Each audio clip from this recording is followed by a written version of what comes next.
পেছন থেকে নিন্দা করাটা অবশ্যই নিষিদ্ধ, হোক সেটা রমজান মাসে বা অন্য যে কোনো মাসে। এখন একজন মহিলা যদি তার স্বামীর কাছে শাশুড়ির নামে অভিযোগ করে, তাহলে কি ধরা হবে যে মহিলা পেছন থেকে নিন্দা করছে? পেছন থেকে নিন্দা করা হারাম আর বড় গুনাহ, এটা আগের পর্বে আলোচনা করেছি।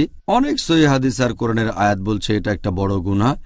এখন যদি বলেন যে স্ত্রী যখন তার শাশুড়ির নামে স্বামীর কাছে অভিযোগ করছে, এখন এটাও ঠিক যে স্ত্রী তার শাশুড়ির নামে যা বলছে সেটা শাশুড়ি পছন্দ করবেন না, এটা পেছন থেকে নিন্দা করার ক্যাটাগরি। এটা গুনাহ কিনা সেটাই প্রশ্ন। যখন একজন আরেকজনের নামে অভিযোগ করছে তখন সে মনে করছে যে যখন সে আরেকজনের কাছে অভিযোগ করছে তখন সেই কাজটা শুধরানো হতে পারে।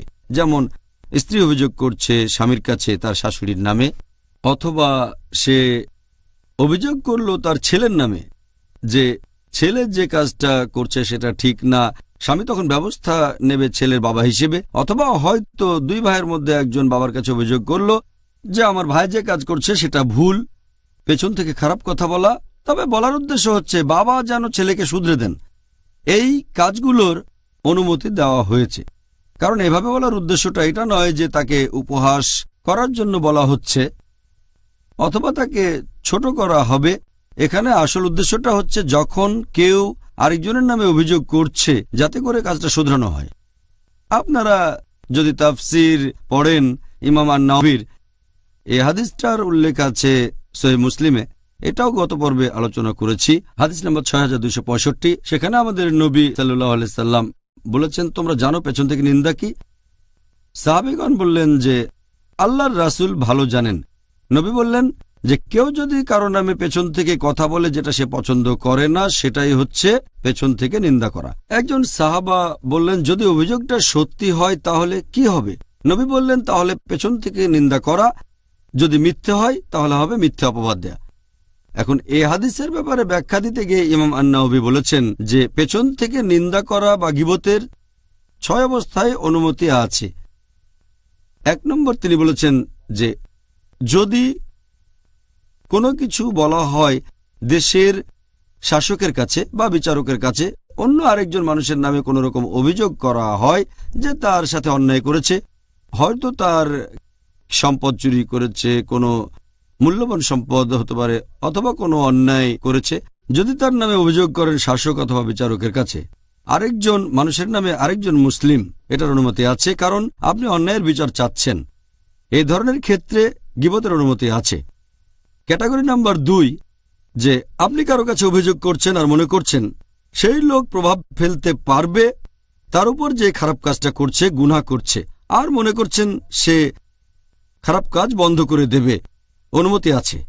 যেমন ধরেন আপনার একজন বন্ধু, সে আরেক লোকের পাল্লায় পড়ে খারাপ কাজ করছে, আপনি বললেন যে আমার বন্ধু খারাপ কাজ করছে, অ্যালকোহল পান করছে।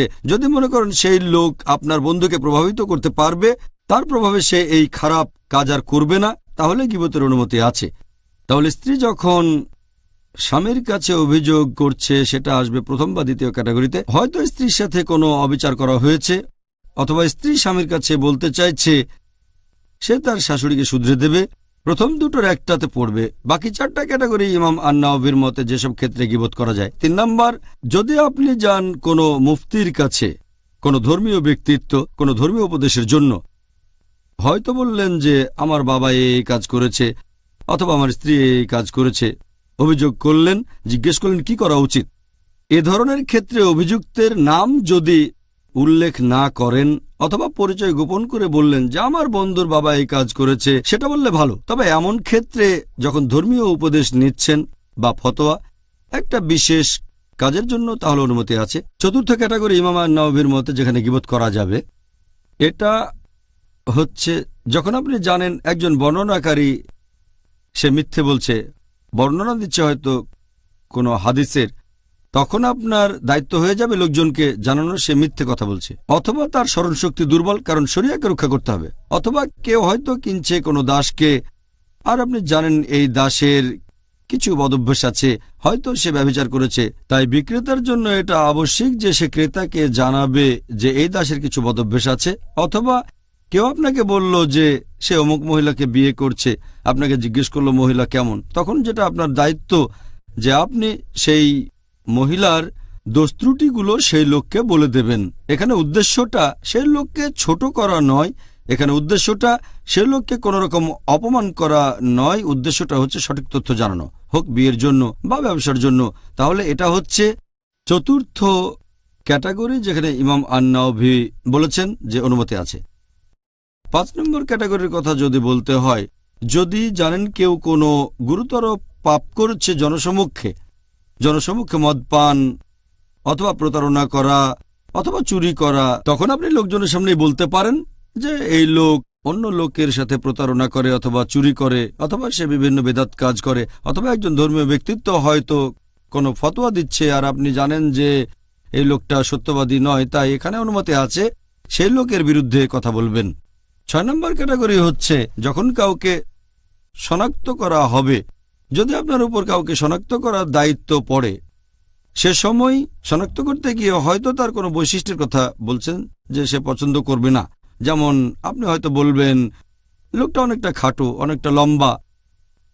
এখানে আপনি বৈশিষ্ট্যের কথা বলছেন তাকে শনাক্ত করার জন্য, সে হয়তো পছন্দ করবে না শনাক্ত করার জন্য। এখানে শনাক্ত করতে গিয়ে এমন না বলাই ভালো, তবে এড়াতে না পারলে আপনি বলতে পারেন। ইমাম আন-নাওভি এই 6 ক্যাটাগরির কথা বলেছেন যেখানে গীবতের অনুমতি আছে।